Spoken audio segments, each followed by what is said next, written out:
ഫസ്റ്റിലത്തെ ആ സീന് പോലും, അതായത് ജീപ്പിലൂടെ പോകുന്ന ആ ഒരു 10 മിനിറ്റ്, അത് 4 ക്യാമറയാണ്. അത് അത് കുറച്ച് ഒരു ടീഡിയസ് ജോബായിരുന്നു. അതൊന്ന് മാച്ച് ചെയ്ത് കറക്റ്റായിട്ട് ഒരേപോലെ കൊണ്ടുവരാൻ വേണ്ടി ഒരു കൺസിസ്റ്റൻസി. പക്ഷെ ചുരുളി ഭയങ്കര നല്ല എഫേർട്ട് എടുത്ത് ചെയ്തൊരു വർക്കാണ്. പകലെടുത്ത് രാത്രിയാക്കുന്നത് വളരെ ബുദ്ധിമുട്ടാണ് ആക്ച്വലി. പക്ഷെ അതേ ആ ഒരു ക്രൈറ്റീരിയ ഷൂട്ടിൽ ഉണ്ടെങ്കിൽ കുറച്ചും കൂടി ബെറ്ററാണ്, ഈസി ആയിരിക്കും. എന്ന് പറയുക, ഒരു ഉദാഹരണം എന്ന് പറയാൻ, സ്കൈ ഒന്ന് റിവീൽ ചെയ്യാണ്ടുണ്ടെങ്കിൽ കുറച്ചും കൂടി ബെറ്ററാണ്. ഈ 90s ഇല്ലേ ഒരു കാലഘട്ടം ഇല്ല സമയത്ത് അധികം ആൾക്കാരും ബ്ലാക്ക് ആൻഡ് വൈറ്റിന് പ്രിഫർ ചെയ്യും, അല്ലെങ്കിൽ കുറച്ച് കളർ കുറച്ചിട്ട് വെക്കാൻ. പക്ഷേ പക്ഷേ ഞാൻ ഒരു പ്രേക്ഷകൻ, ഇപ്പം ആ ഒരു കാലഘട്ടത്തിൽ ജനിച്ച ഒരു പ്രേക്ഷകന് ആ സമയത്ത് അവർ കളർഫുൾ ആയിട്ട് കാണുമോ? അപ്പോൾ അതങ്ങനെ ഒരു ആവശ്യമില്ല ആക്ച്വലി. പക്ഷെ നമ്മളൊരു ഡിഫറൻസിയേഷൻ കൊണ്ടുവരും.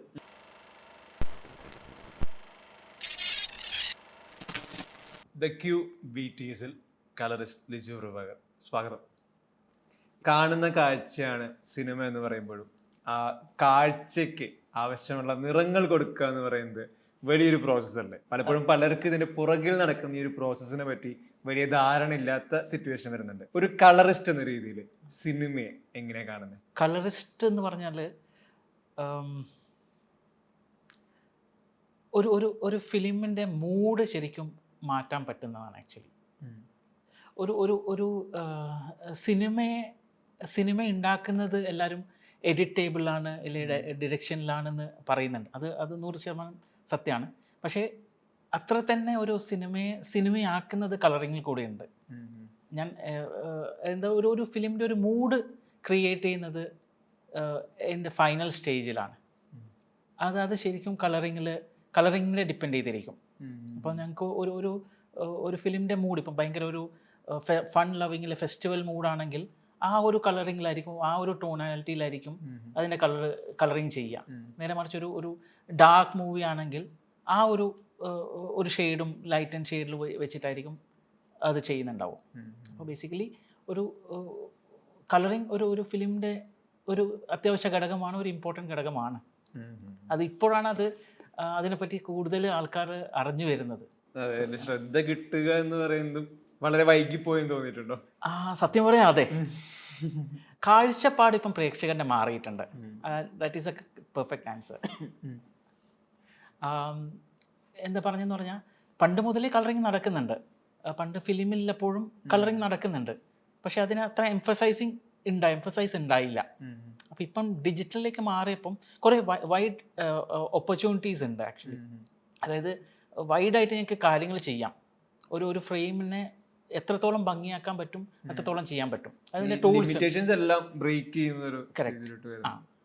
അപ്പം അതുകൊണ്ട് ഞാൻ പറയുന്നത് കളറിങ് വളരെ ഒരു ഇമ്പോർട്ടൻറ്റ് ഘടകമാണ് ആക്ച്വലി. എന്താ പറയുക, അതാണ് പ്രേക്ഷകർ കാണുന്നത്. കളറിങ് ചെയ്തൊരു ഇമേജാണ് പ്രേക്ഷകർ കാണുന്നത്. അപ്പോൾ അത് നല്ല രീതിയിൽ കളർ ചെയ്യുമ്പോഴാണ് പ്രേക്ഷകർ കൊള്ളാലോ എന്ന് പറയുന്നത്. സോ ബേസിക്കലി കളറിങ് ഒരു ഇമ്പോർട്ടൻറ്റ് ഘടകമാണ്. ഈ സിനിമയെ പറ്റി എപ്പോഴും ചർച്ച ചെയ്യുമ്പോൾ കളറുമായി ബന്ധപ്പെട്ട് എപ്പോഴും DI എന്നുള്ള ടേംസ് അല്ലെങ്കിൽ കളർ ഗ്രേഡിങ് ഇതെല്ലാം വരുന്നുണ്ട്. ഇത് തമ്മിൽ ശരിക്കും വ്യത്യാസമുണ്ടോ? ബേസിക്കലി ആ ഒരു DI എന്ന് പറഞ്ഞൊരു വേർഡിങ് തെറ്റാണ് ആക്ച്വലി. DI എന്ന് പറഞ്ഞാൽ ഡിജിറ്റൽ ഇൻ്റർമീഡിയറ്റ് ആണ്. അതാണ് പണ്ട് അതിൻ്റെ അബ്രിവേഷൻ ഫുൾ ഫോം ചെയ്താൽ. ഈ DI എന്ന് പേര് വരാൻ കാരണം എന്ന് പറഞ്ഞാൽ, പണ്ട് ഫിലിമിലില്ലപ്പം ഫിലിമിൽ ഷൂട്ട് ചെയ്ത് കഴിഞ്ഞിട്ട് പിന്നെ അത് കളർ കറക്റ്റ് ചെയ്യാൻ വേണ്ടിയിട്ട്, അതായത് അനലോഗ് എടുത്ത് ഡിജിറ്റലിലേക്ക് വരുമ്പോൾ ആ ഒരു പ്രോസസ്സ് ഉണ്ട് ആക്ച്വലി. ഞങ്ങളൊരു സെക്കൻഡ് നെഗറ്റീവ് ഉണ്ടാക്കും, അല്ലെങ്കിൽ ഇൻ്റർമീഡിയറ്റ് നെഗറ്റീവ്. അപ്പോൾ അതിനാണ് ഈ DI എന്നൊരു പ്രോസസ്സ് പറയുന്നത്. സോ ബേസിക്കലി എന്താ പറഞ്ഞാൽ, ഞങ്ങൾ ഫിലിം ഷൂട്ട് ചെയ്യും. ഞാൻ ഒരു 2005-06 വരെയുള്ള കാലഘട്ടം ഞാൻ പറയുന്നത്. അപ്പോൾ അതിൽ ഞങ്ങൾ ഷൂട്ട് ചെയ്യും. അത് കഴിഞ്ഞിട്ട് സ്കാൻ ചെയ്യും. ഈ 2005-06 DI വരുന്ന സമയത്ത് സ്കാൻ ചെയ്ത് അത് ഞങ്ങൾ ഒരു DPX ആയിട്ട് ഒരു ഇമേജ് ആക്കും. ആ ഇമേജ് എടുത്തിട്ടാണ് കളർ കറക്റ്റ് ചെയ്യാം. കറക്റ്റ്. അത് ഞങ്ങളുടെ സിസ്റ്റത്തിലുണ്ടാവും. അപ്പോൾ ഭയങ്കര ടെറാബൈറ്റ്സോളം ഡേറ്റാസ് വേണം ആ സമയത്തെല്ലാം. ഇപ്പോഴത്തെ പോലെ അത്ര സിമ്പിൾ ആയിരുന്നില്ല. ഒരു പടം ചെയ്യാൻ തന്നെ ഞാൻ വെറും കളറിങ്ങിനെ പറ്റിയാണ് പറയുന്നത്, ഒരു 4-5 മാസം എടുക്കും കളറിങ് ചെയ്യും, ആ പ്രോസസ്സ് ചെയ്യാൻ വേണ്ടിയിട്ട് തന്നെ. അപ്പം എന്താ പറയുക, ഞങ്ങൾ കളർ കറക്റ്റ് ചെയ്യും. അത് കഴിഞ്ഞിട്ട് തിരിച്ചതൊരു റെക്കോർഡ് ചെയ്യും. അതായത് ഞങ്ങൾ ഫിലിം എക്സ്പോസ് ചെയ്യുന്ന പോലെ കളർ കറക്റ്റഡ് ഇമേജ് വേറെ മെഷീനിൽ വെച്ചിട്ട് റെക്കോർഡ് ചെയ്യും. റെക്കോർഡ് ചെയ്തിട്ട് നെഗറ്റീവ് ഉണ്ടാക്കും. അതിനാണ് ഇന്റർമീഡിയറ്റ് നെഗറ്റീവ് എന്ന് പറയുന്നത്. ആ ഇന്റർമീഡിയറ്റ് നെഗറ്റീവ് എന്നിട്ട് പ്രോസസ്സ് ചെയ്യും, എന്നിട്ടൊരു പ്രിന്റ് ആക്കും. ആ ഒരു പ്രിന്റാണ് തിയേറ്ററിൽ കളിക്കുന്നത്, ഫൈനൽ ഔട്ട് വരുന്നത്. അപ്പോൾ ഭയങ്കര ഹ്യൂജ് പ്രോസസ്സാണ് ഇത്. ഞാൻ 2010 വരെയുള്ളൊരു കാലഘട്ടമാണ്. അതിനുശേഷമാണ് പിന്നീട് മാറി മൊത്തം ഡിജിറ്റൽ ക്യാമറ വന്നപ്പോൾ ഞങ്ങളെല്ലാം ആ അനലോഗിൽ ഇങ്ങനെ ഒരു ഷിഫ്റ്റ് പയ്യെ ഷിഫ്റ്റ് വന്നു.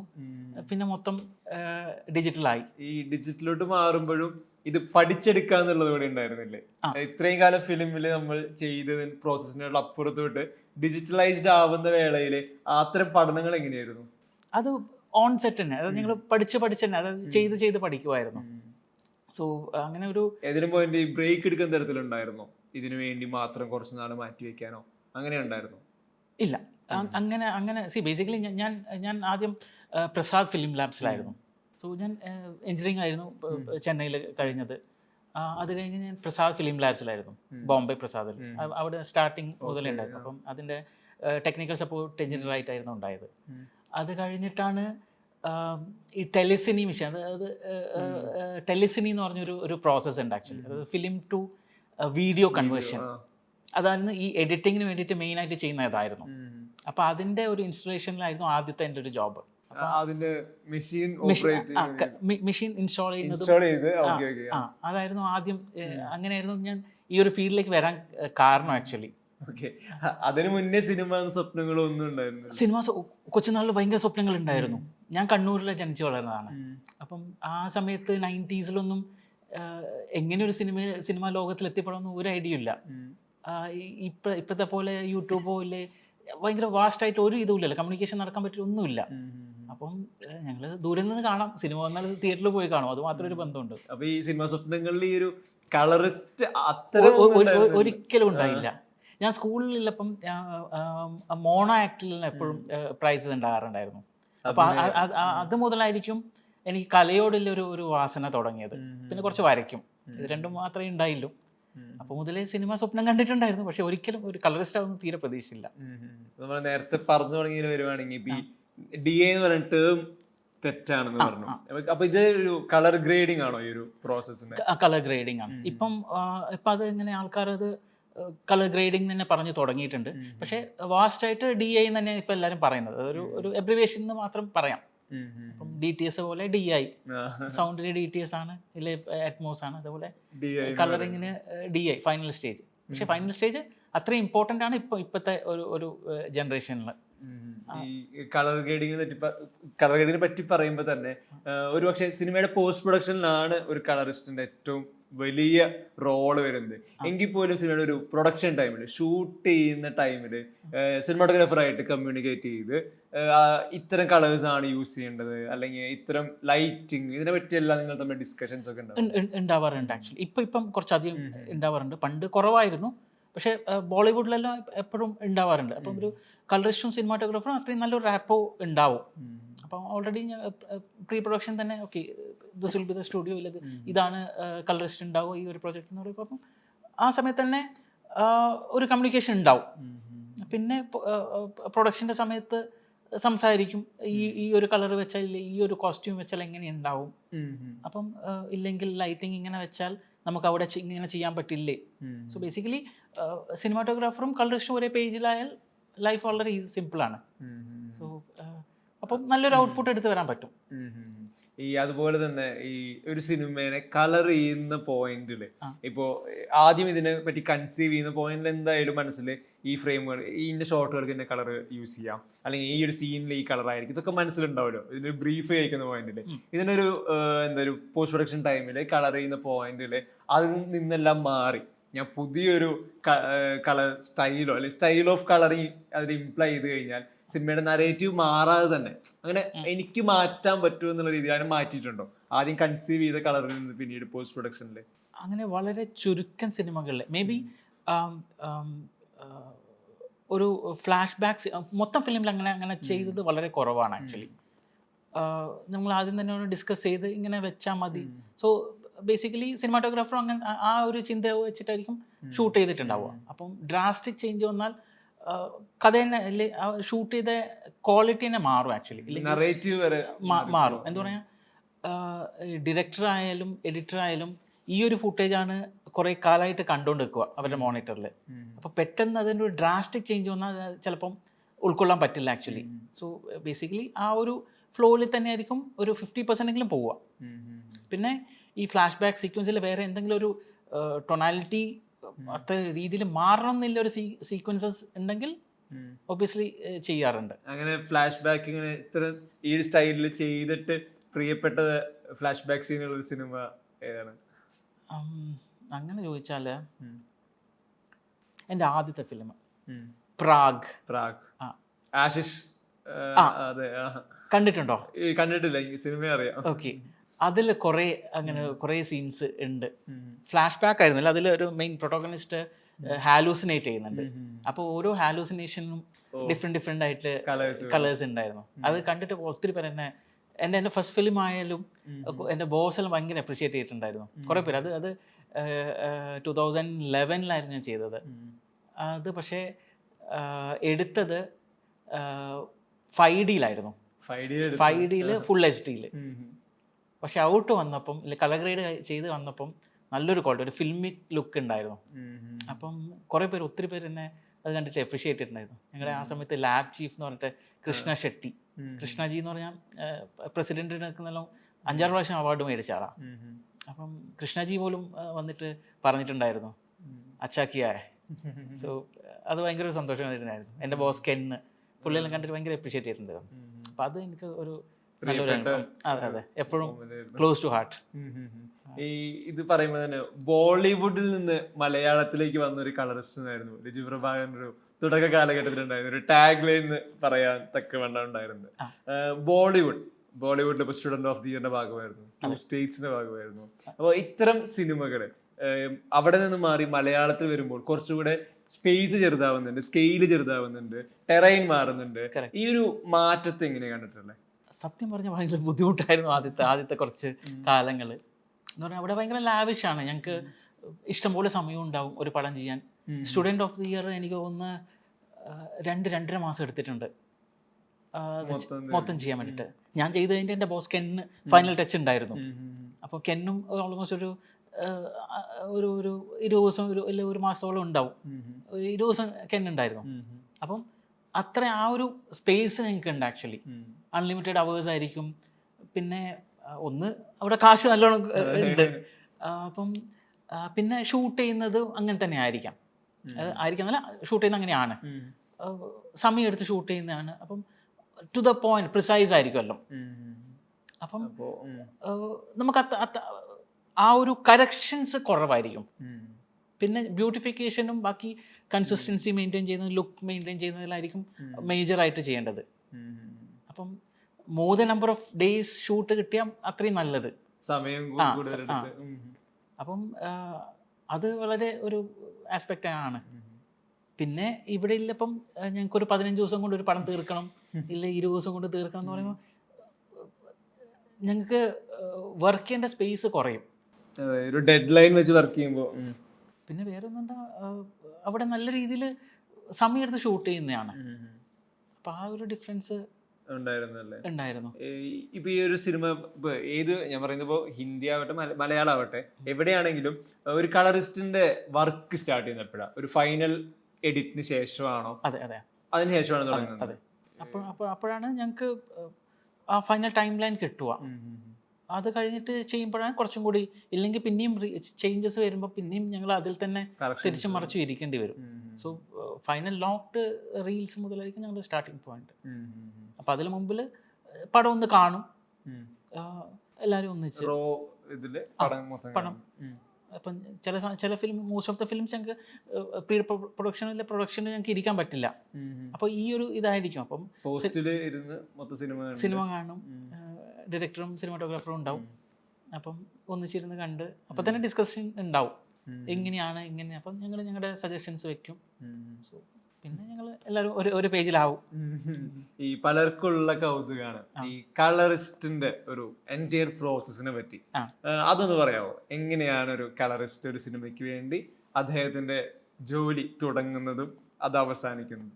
തുടങ്ങുന്നത് ഞങ്ങൾ ഈ എഡിറ്റ് ലോക്ക് ചെയ്ത് കഴിഞ്ഞാലാണ് ഞങ്ങൾക്ക് അതിൻ്റെ ഒരു മൂവി ആയിട്ട് ഞങ്ങൾക്ക് കിട്ടുക. അത്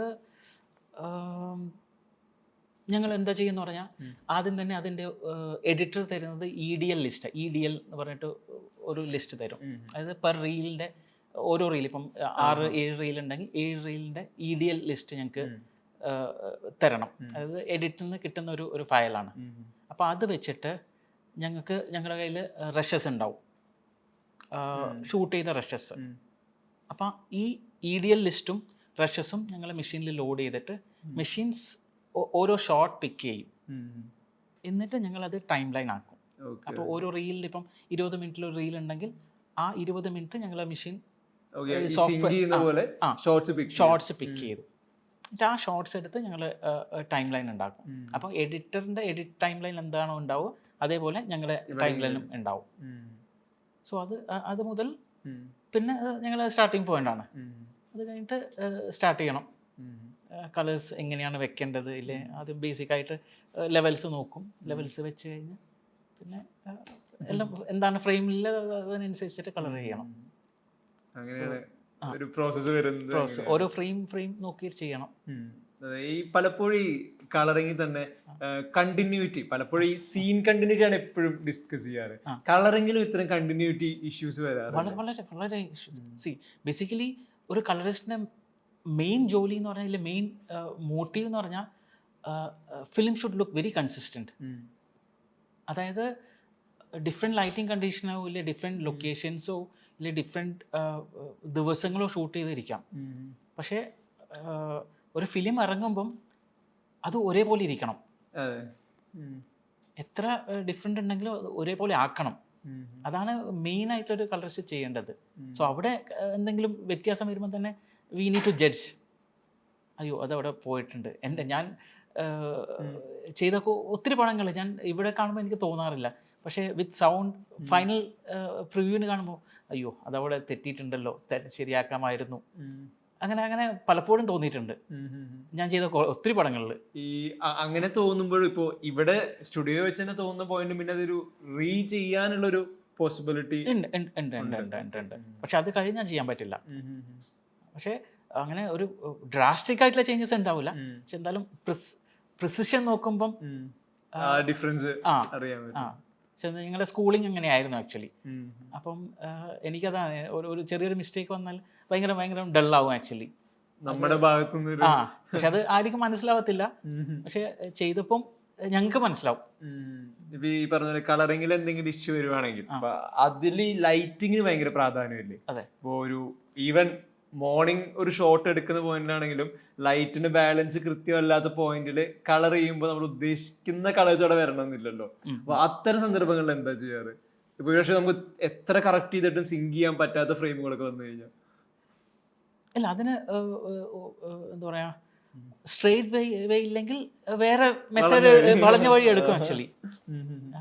ഒരു പ്രോവർബ് ഉണ്ട് ഹിന്ദിയിൽ, സീതേ ഉംഗ്ലി സെ ഗീ നഹീ നിക്കാലേഗാ തോ ഉംഗ്ലി ടേടാ കർനാ ചാഹിയേ. അതായത് നേരെ എടുക്കാൻ പറ്റില്ല, തിരിഞ്ഞെടുക്കണം. അപ്പോൾ സ്ട്രെയിറ്റ് ആയിട്ട് കിട്ടുന്നില്ല ഞങ്ങൾ വേറെ മെത്തേഡ് യൂസ് ചെയ്യേണ്ടി വരും. അതായത് മെറ്റഡേറ്റ നോക്കണം, മെറ്റഡേറ്റിൽ എന്തെങ്കിലും അഡ്ജസ്റ്റ് ചെയ്യാൻ പറ്റുമോ, ഇല്ലെങ്കിൽ അതിൻ്റെ കളർ ടെമ്പറേച്ചർ മാറ്റാൻ പറ്റുമോ, ഇല്ലെ വൈറ്റ് ബാലൻസോ ഇല്ലെ ടിൻറ്റോ മാറ്റാൻ പറ്റുമോ. അപ്പം എന്തായാലും കിട്ടും.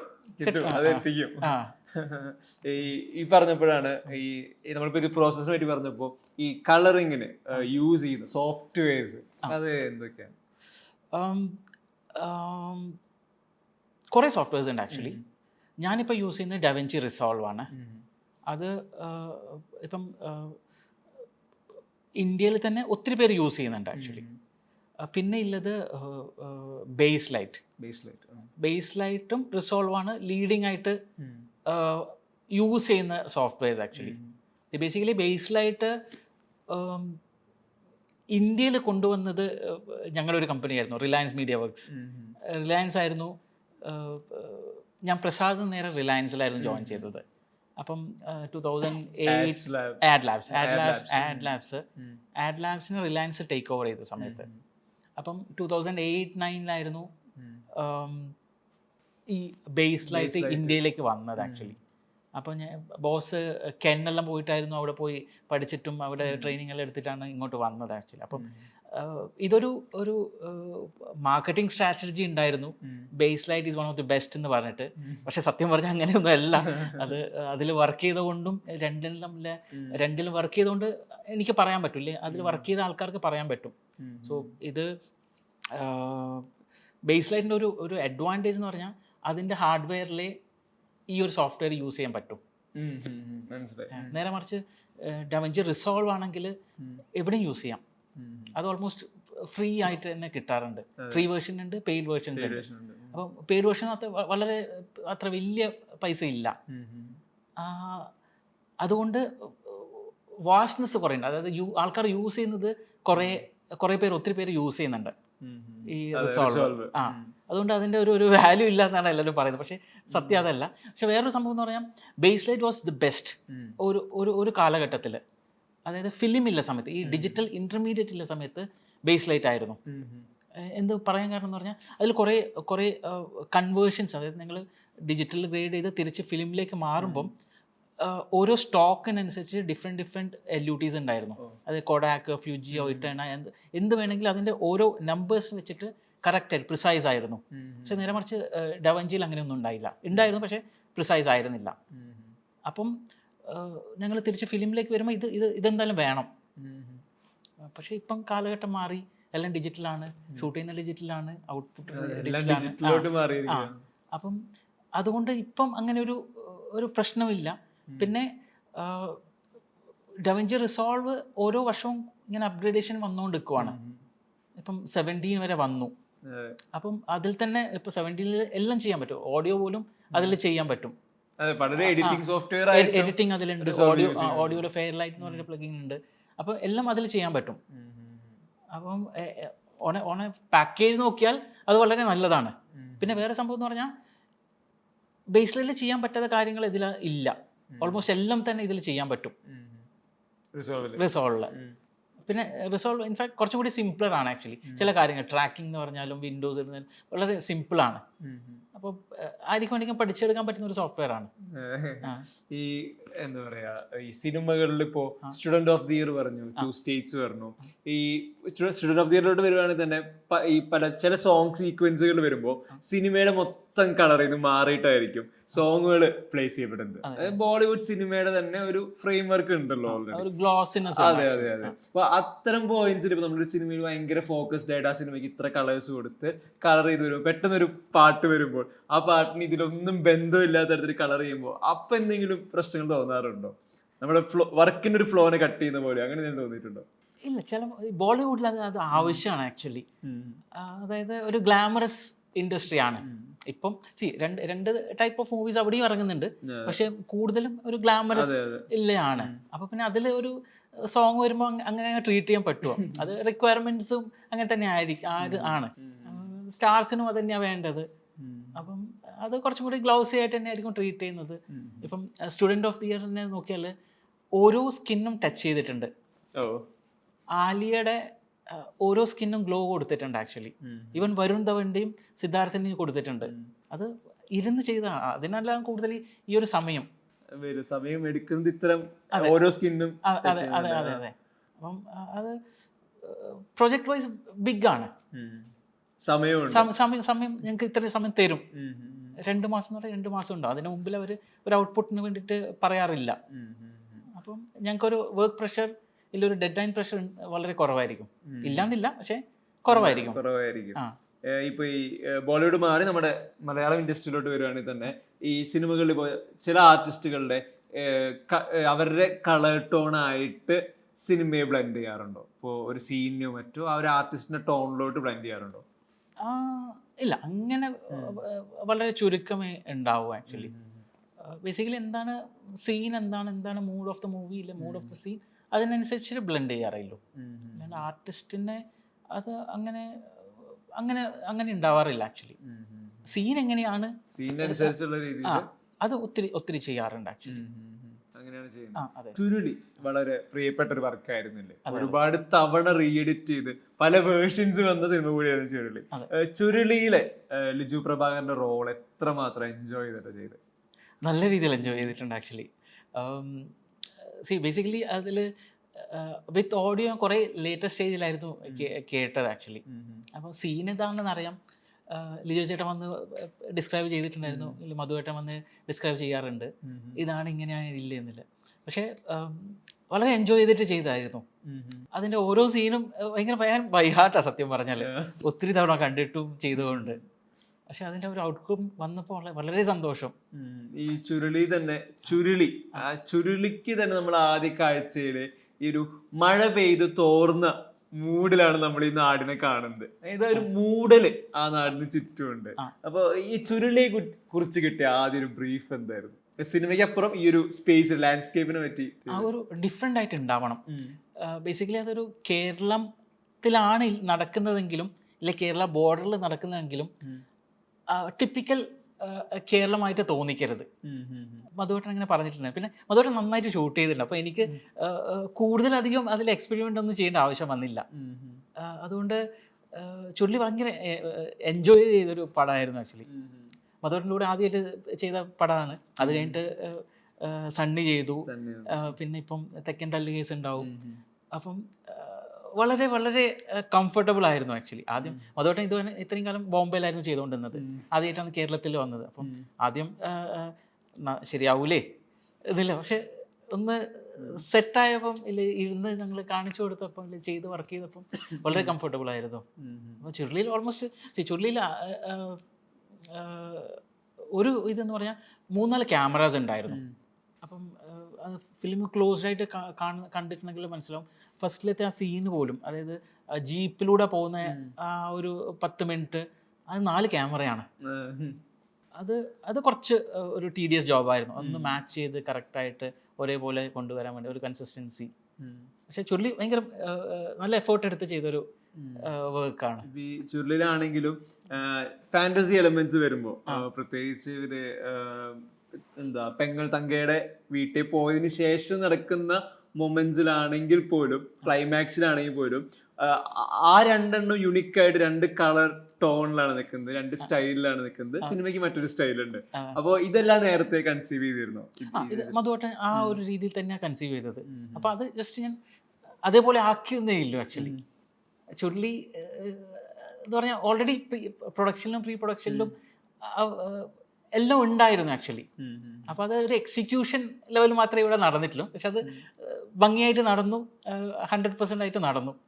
അതുകൊണ്ട് അതിൽ വളരെ നല്ല അതിനെ പറ്റി റിവ്യൂസ് വരുമ്പോഴും ഇല്ലേ ഒത്തിരി നല്ല പറയുമ്പോൾ ഭയങ്കര സന്തോഷമാണ് ആക്ച്വലി. ഞങ്ങളൊരു എഫേർട്ടില്ല, ഞങ്ങൾ ചെയ്തൊരു വർക്കിന് ഒരു അപ്രിസിയേഷൻ കിട്ടുമ്പോൾ. അത് ചുള്ളിൽ ഒത്തിരി സീൻസ്, അതിനെ കുറേ ഡേ ഫോർ നൈറ്റ് ആയാലും വളരെ എൻജോയ് ചെയ്തതാണ് ആക്ച്വലി. ഈ ചുരുളെ പറ്റി പറഞ്ഞപ്പോഴാണ് നമ്മൾ നേരത്തെ സംസാരിച്ചിരുന്നു. അതായത് പലപ്പോഴും സിനിമയിൽ ഈ പകലുകളെ രാത്രിയാക്കാറുണ്ട്. അതൊരു പക്ഷെ പലർക്കും ഇപ്പോഴും അറിയാത്തൊരു കാര്യം കൂടിയാണ്. പലപ്പോഴും പകലിൽ ഷൂട്ട് ചെയ്തിട്ടുള്ള വിഷ്വലാണ് രാത്രികളായി ഒരു കളറിങ് ടൈമിൽ മാറുന്നത്. അതിനെ പറ്റി അത് സത്യം പറഞ്ഞാൽ ഭയങ്കര ടീഡിയസ് ആയിട്ടുള്ളൊരു ജോബാണ് ആക്ച്വലി.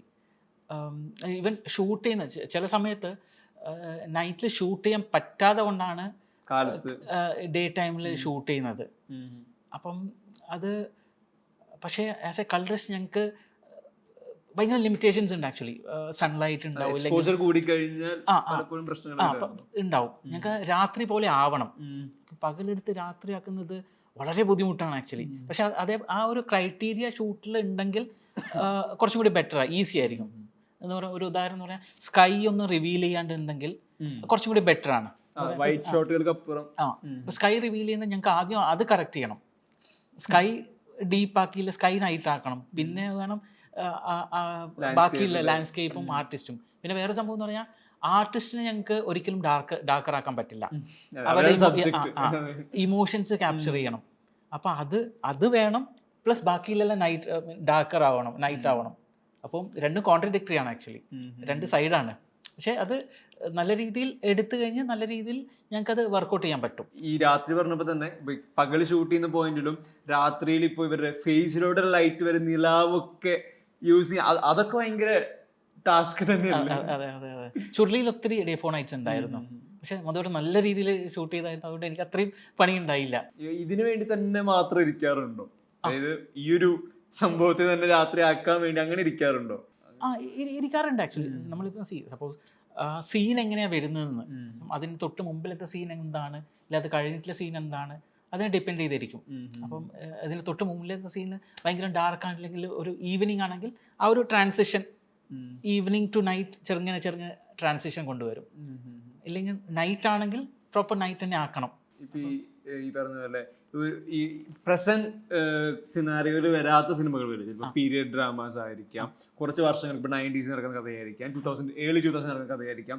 അത്തരം സിനിമകൾ വരുമ്പോൾ കളർ ചൂസ് ചെയ്യുന്നത് ഇപ്പോൾ പൊതുവെ എല്ലാവരും സ്ഥിരമായിട്ടൊരു പാറ്റേണിലാണ് കളർ ചെയ്യുന്നത്. എന്നാൽ പോലും അതിൽ വ്യത്യസ്തത കൊണ്ടുവരാൻ ഈ ഒരു പീരിയഡ് ഡ്രാമയൊക്കെ വരുമ്പോൾ നമ്മൾ ഇപ്പോഴത്തെ പ്രസന്റ് ഇതിൽ നിന്ന് മാറി നിൽക്കുമ്പോൾ ഉണ്ട്. അതായത് രണ്ട് ടൊണാലിറ്റിയിൽ എന്തായാലും കൊണ്ടുവരണം ആക്ച്വലി. വേറൊരു സംഭവം എന്ന് പറഞ്ഞാൽ, ഈ 90s ഇല്ലേ ഒരു കാലഘട്ടം ഇല്ല സമയത്ത് അധികം ആൾക്കാരും ബ്ലാക്ക് ആൻഡ് വൈറ്റിന് പ്രിഫർ ചെയ്യും, അല്ലെങ്കിൽ കുറച്ച് കളർ കുറച്ചിട്ട് വെക്കാൻ. പക്ഷേ ഞാൻ ഒരു പ്രേക്ഷകൻ, ഇപ്പം ആ ഒരു കാലഘട്ടത്തിൽ ജനിച്ച ഒരു പ്രേക്ഷകന് ആ സമയത്ത് അവർ കളർഫുൾ ആയിട്ട് അപ്പോൾ അതങ്ങനെ ഒരു ആവശ്യമില്ല ആക്ച്വലി. പക്ഷെ നമ്മളൊരു ഡിഫറൻസിയേഷൻ കൊണ്ടുവരും എന്തായാലും. ഇപ്പം ബോളിവുഡിൽ മോസ്റ്റ്ലി എന്നല്ല, ചില സമയത്ത് ഭയങ്കര കളർഫുൾ ആയിട്ടായിരിക്കും വെക്കുക. അതായത് ആ സമയത്ത് ഫിലിമിൽ ഇപ്പം കൊഡാക്കിൻ്റെ അല്ലെ ഫ്യൂജിയുടെ ക്യാമറയിൽ ഷൂട്ട് ചെയ്യില്ല, നെഗറ്റീവിൽ ഷൂട്ട് ചെയ്യുമ്പം അതിൻ്റെ ഒരു ടെക്സ്ചർ ഉണ്ട്. അത് കുറച്ചും കൂടി സാച്ചുറേറ്റഡോ, കുറച്ച് ഒരു യെല്ലോ കളർ കൂടുതലും, കുറച്ച് റെഡ് കളർ കൂടുതലും അങ്ങനെ ഉണ്ടാവും. അപ്പോൾ ആ ഒരു രീതിയിലും വെക്കാറുണ്ട് ആക്ച്വലി പണ്ട്.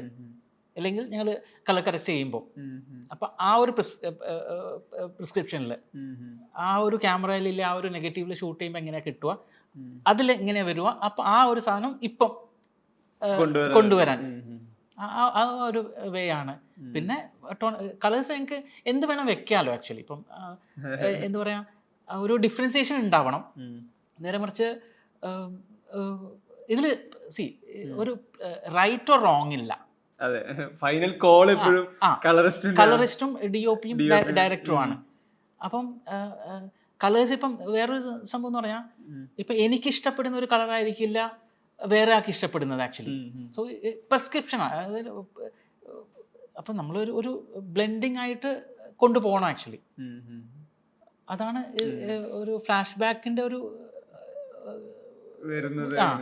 ഇപ്പൊ ഈ സിനിമയിൽ മഴ പെയ്യുന്ന സീനുകള്, ഈ മഴ അതിപ്പോ റോ എടുത്തു കഴിഞ്ഞ് അതിൽ കളർ ചെയ്യുമ്പോഴാണല്ലോ മഴയ്ക്ക് പ്രൊജക്ഷൻ കിട്ടുന്നത്. അവിടെ മഴ പെയ്യുന്ന ഇപ്പൊ ക്ലോസ് ഷോട്ടുകൾ അപ്പുറം വൈറ്റ് ഷോട്ടുകൾ ഞാൻ പറയുന്നത്. അപ്പൊ അത്തരം സന്ദർഭങ്ങളിൽ ഈ മഴയെ എത്രമാത്രം ഭംഗിയാക്കാം എന്നതൊരു ചോദ്യമല്ലേ എപ്പോഴും? ഉണ്ട്. എനിക്ക് വളരെ ഇഷ്ടമാണ് ആക്ച്വലി മഴയെ ആ ഒരു മൂഡ് ക്രിയേറ്റ് ചെയ്യാൻ വേണ്ടിയിട്ട്. അത് ഇൻബിൽഡ് ആയിട്ട് തന്നെ ഞങ്ങൾക്ക് ഒരു മഴ എന്ന് പറയുന്നത് നല്ലൊരു കുളിർമ, ഒരു ചെറിയൊരു സയൻ ബ്ലൂ ഒരു ടെക്സ്ചർ അതിൽ ചെറുതായിട്ട്, പക്ഷെ പ്രോമിനൻ്റ് ആയിട്ട് ഉണ്ടാവുകയും ചെയ്യരുത്. പക്ഷേ ഓവറോൾ അതങ്ങനെ ഒരു വാഷ് ഔട്ട് പോലെ ഉണ്ടാവുകയും ചെയ്യരുത്. ആ ഒരു സ്കിൻ വിത്ത് ആ ഒരു ടെക്സ്ചർ അത് കൊണ്ടുവരാൻ ഭയങ്കര ഇഷ്ടമാണ്. അങ്ങനെ പലപ്പോഴും ചെയ്യാറുമുണ്ട് ആക്ച്വലി. ഒരു സംശയമായിട്ട് ചോദിക്കുകയാണ്, ഇപ്പോൾ ഒരു സീനിൽ ഒരു ഔട്ട്ഡോർ ഷോട്ട് എടുക്കുകയാണ്. ആദ്യത്തെ ഷോട്ട് എടുക്കുന്നത് രാത്രി തന്നെയാണ്. നെക്സ്റ്റ് അതിന് കണ്ടിന്യൂസ് ആയി വരുന്ന ഷോട്ട് എടുക്കുന്നത് ഇപ്പോൾ ഒരു ഡേ ലൈറ്റ്, ഇപ്പോൾ ഒരു 6:37 ടൈം പീരീഡിലാണ് എടുക്കുന്നത്. അത് മാച്ച് ചെയ്ത് കഴിഞ്ഞാൽ അത് മാച്ചിങ് അത്രയും ഈസിലി പോസിബിൾ ആണോ? എക്സ്റ്റീരിയർ ആണോ ചോദിക്കുന്നത്? എക്സ്റ്റീരിയർ വളരെ ബുദ്ധിമുട്ടാണ് ആക്ച്വലി. അത് വളരെ ബുദ്ധിമുട്ടാണ്. രണ്ട് അടുപ്പിച്ച് വരുന്ന ഷോട്ടുകളാകുമ്പോൾ ശരിക്കും അത് മനസ്സിലാവാൻ സാധ്യതകൾ കൂടുതൽ. മനസ്സിലാവും. അങ്ങനെ മാക്സിമം ഞാൻ അവോയ്ഡ് ചെയ്യുന്ന ഞാൻ പറയില്ല. എഡിറ്റ് അങ്ങനെയാണെങ്കിൽ ഒന്നും ചെയ്യാൻ പറ്റില്ല. പക്ഷെ മാക്സിമം അത് റീപ്ലേസ് ചെയ്യാൻ പറ്റുമെന്ന് ചോദിക്കും. പെട്ടെന്ന് ഒരു കണ്ണിന് ഒരു അടി വരും എന്തായാലും രണ്ട് സമയത്ത് ഷൂട്ട്. ഇല്ല പിന്നെ മൊത്തം ബാക്ക്ഗ്രൗണ്ട് മാറ്റാൻ നോക്കും. അത് വിഷ്വൽ എഫക്ട്സിൽ ചെയ്യേണ്ടതാണ്. അത് കട്ട് ചെയ്ത് റോട്ടോ എടുത്ത് റീപ്ലേസ് ചെയ്യാൻ പറ്റുമെന്ന്. അപ്പം അത്രയും ഇമ്പോർട്ടൻറ്റ് സീനാണെങ്കിൽ, ഇല്ലെങ്കിൽ തന്നെ എഡിറ്റ് എന്തെങ്കിലും ഓൾട്ടറേഷൻ ചെയ്യാൻ പറ്റുമെങ്കിൽ അതായിരിക്കും ഏറ്റവും നല്ലത്. സന്തോഷത്തിൻ്റെ ഒന്നാം രഹസ്യം അത് കാറിൻ്റെ അകത്ത് ആ കാറിൻ്റെ അത് സിംഗിൾ ഷോട്ട്, അത് ഭയങ്കര ടീഡിയസ് ആയിരുന്നു. ഭയങ്കര ഞാൻ വിചാരിച്ചതിനേക്കാളും എല്ലാവർക്കും ഒരു സിംഗിൾ ഷോട്ട് പടം, പക്ഷെ അങ്ങനത്തെ പടങ്ങളാണ് ഭയങ്കര ബുദ്ധിമുട്ട് ആക്ച്വലി. എവിടെയെല്ലാം ട്രാവൽ ചെയ്യുന്നത് അതിനനുസരിച്ച് ഞങ്ങൾ മാറിക്കൊണ്ടിരിക്കുന്നുണ്ട്, കറക്റ്റ് ചെയ്തുകൊണ്ടിരിക്കുന്നുണ്ട്. അതിൻ്റെ ഒരു ടൈം ലൈൻ നോക്കിയാൽ മനസ്സിലാവും എത്ര ക്രീ ഫ്രെയിംസ് ഉണ്ടാവും. ഒരു 100 ക്രീ ഫ്രെയിംസ് എങ്കിലും മിനിമം ഉണ്ടാവും.